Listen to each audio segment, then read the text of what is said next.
we must speak on the intervention that is occurring in your world in light of the 3 requirements for freedom. First, you must see that intervention is part of nature. It is bound to occur. It is destined to happen. Anyone who has power in the universe must face the risk of intervention, competition and intrusion.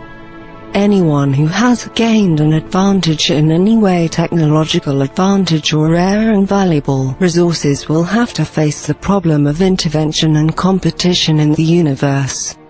It is a universal problem, and that again is why the wise remain hidden. That again is why humanity must learn to be extremely discreet. You are living in a world of tremendous natural diversity and biological resources. Those who are intervening in your world today are not interested in the resources that you hold most dear. They are interested in biological resources, particularly those resources that represent the building blocks of life: genetic agents, chlorophyll, blood and plasma. These are the things that are valuable and are greatly needed in a universe full of barren worlds. Some of this represents illegal trade that is not allowed for ethical reasons, but trade that exists nonetheless.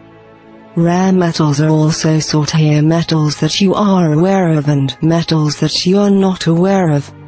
These things must be mined with human assistance.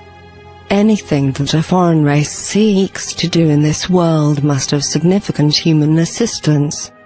This is because of the biological barrier that this world presents to the universe and to those races who have evolved in sterile environments, who are not adapted to being biological terrestrial environments such as this.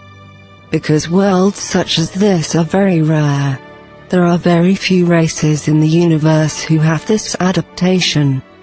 That is why the native races must be cultivated and genetically aligned with the intervening races.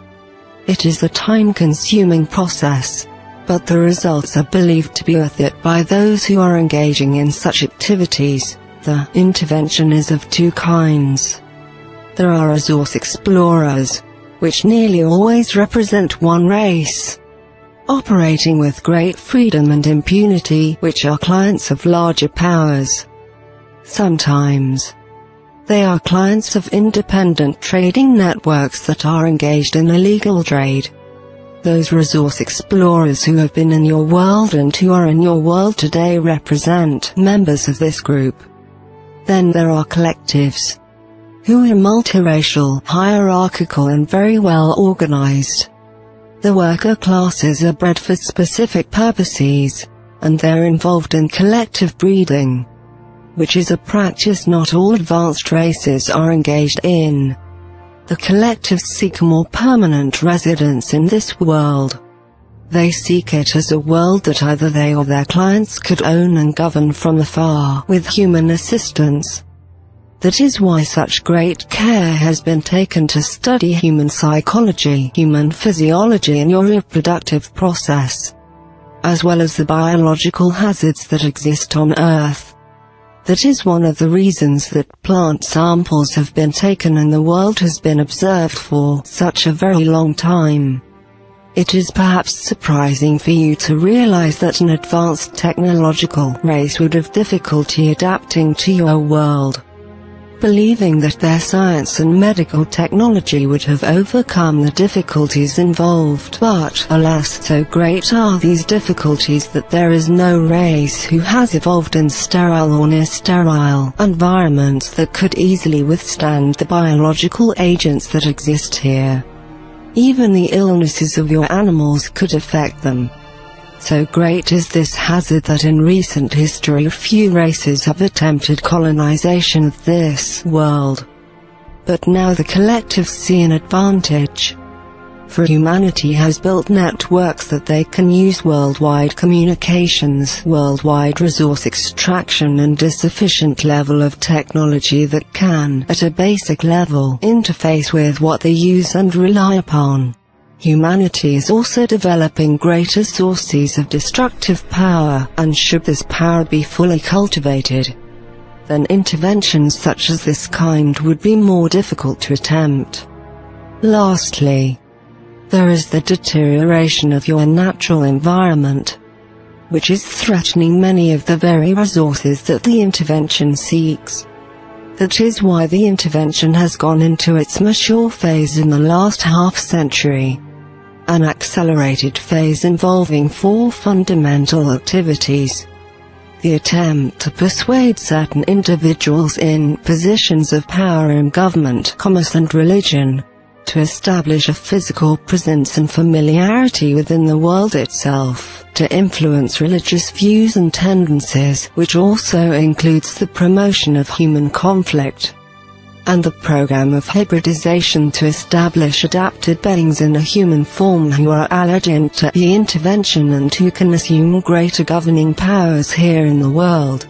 These 4 interrelated programs represent the activities of the collectives. Resource explorers operate in a more simple manner, by taking things they need from the world as they are able to find them. But the collectives have a more complex and long-range plan in establishing power and influence within this world. They recognize the strengths and weaknesses of the human family and your tendency towards conflict. They recognize that to gain human allegiance, which is their goal, they must present themselves as capable of assisting and even saving humanity from its own problems and from the great challenges that it now faces. The intervention will present itself, therefore, in a more enlightened form as spiritual agents, as those who have overcome war and conflict, who live in peace and who have achieved technology that humanity can now use and, indeed, now needs in order to rescue its environment and to bring a cessation of conflict in the world. Yet, this all represents deception. For the collectives actually seek to increase human conflict, to weaken the strongest worldly powers and to gain allegiance through human failure allegiance and a reliance upon their presence.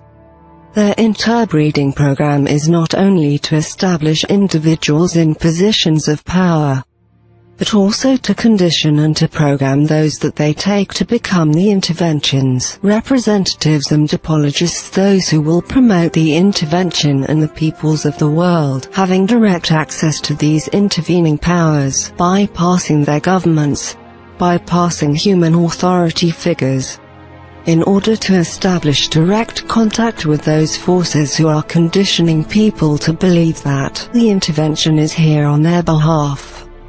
It is a clever approach and well conceived, and so far it is progressing with very little human resistance. Even the governments of the world have been seduced in many ways. They have made contracts with the intervention which the intervention has violated. And now there are those within the governments of the world who are aware of the intervention and who support it. And there are those who are aware of it and who oppose it. So the seeds of conflict and opposition have even been sown within the corridors of power within your nation's governments. Many of them, the intervention is being carried out by physical beings who are driven by the same needs that drive humanity: the need for resources, the need for power, the need for wealth and the need for strategic advantage. It is these very things that drive all nations in the universe. You must not regard these beings as evil or demonic or as angelic. They are beings driven by the same needs that drive humanity.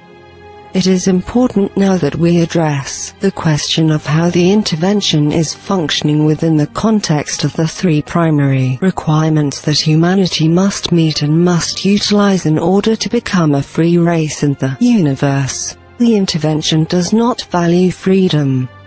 It is unknown amongst its participants. It will, therefore, seek to oppose or undermine any progress that humanity will attempt to make regarding these 3 fundamental requirements.